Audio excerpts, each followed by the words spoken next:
ഇവിടെ വന്നത് എൻ്റെ മകൻ 5-6 വർഷമായി ഗൾഫിലായിരുന്നു. എല്ലാ തകർച്ചകളും വന്നു. അവൻ എറണാകുളത്ത് എവിടെയോ വന്നു എന്നറിഞ്ഞിട്ട് എന്നെ ഒന്ന് വിളിക്കുകയും പറയുക ഒന്നും ചെയ്തിട്ടില്ല. ഒരുപാട് വിഷമിച്ച് ഞാനിവിടെ വന്നപ്പോൾ എനിക്ക് കിട്ടിയത് എൻ്റെ നട്ടലിൻ്റെ വേദനയും മുട്ടിൻ്റെ വേദനയെല്ലാം മാറി എനിക്ക് വീണ്ടും ഒരു ആരോഗ്യം കിട്ടി. എന്നിട്ട് ഞാനത് ഇവിടെ വന്ന് നന്ദി പറയാൻ എനിക്ക് സാധിച്ചില്ല. എൻ്റെ മകനെയും പറഞ്ഞാണ് ഞാനിവിടെ വരുന്നത്. അങ്ങനെ വന്നു ഞാനിവിടെ 9 മാസം എനിക്ക് അച്ഛനെ കാണാൻ സാധിച്ചു.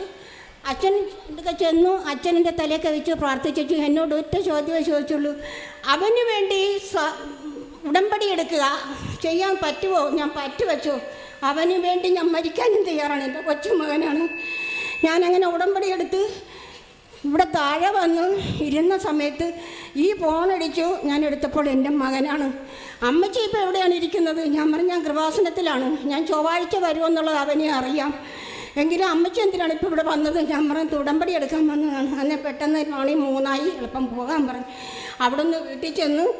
പക്ഷേ 2 മാസം കഴിഞ്ഞിട്ടും ഇവൻ വരാതായപ്പോഴത്തേക്ക് എനിക്കൊരു കെറു അമ്മയുടെ ഉണ്ടായി. ഞാൻ എൻ്റെ വീട്ടിലൊരു കൊച്ചു മാതാവ് ഇരിപ്പുണ്ട്. വിളക്കും തിരി 24 മണിക്കൂറും കത്തിക്കുന്ന ഒരാളാണ് ഞാൻ അവിടെ പറഞ്ഞു എൻ്റെ മകൻ്റെ മുഖമൊന്നും എനിക്ക് കാണിക്കാതെ ഞാൻ നന്ദി പറയാലോ എന്ന് പറഞ്ഞു. ആ നിമിഷം പോലെ എനിക്ക് കിടക്കാൻ പറ്റിയിട്ടില്ല. വയറ്റിലെ ഊത്തലും മുട്ടിൻ്റെ വേദനയും നടുവിൻ്റെ വേദനയും. ഒറ്റക്കാണ് ഞാൻ. അപ്പുറമൊക്കെ മക്കളുണ്ട് എങ്കിലും ഞാൻ ഒറ്റക്കാണ് എൻ്റെ കുടുംബത്തിൽ. എൻ്റെ കൊച്ചുമകൻ്റെ വീടാണ്, പണിതീരാത്തൊരു വീട്.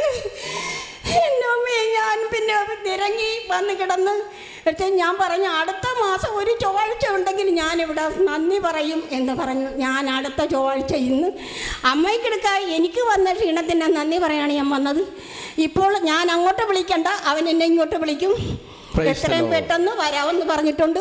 ഇനി ഞാൻ വരുന്നത് എൻ്റെ മകനുമായിട്ടായിരിക്കും ഞാനിവിടെ വരുന്നത്. യേശുവേ നന്ദി, യേശുവേ സ്തോത്രം, യേശുവേ നന്ദി.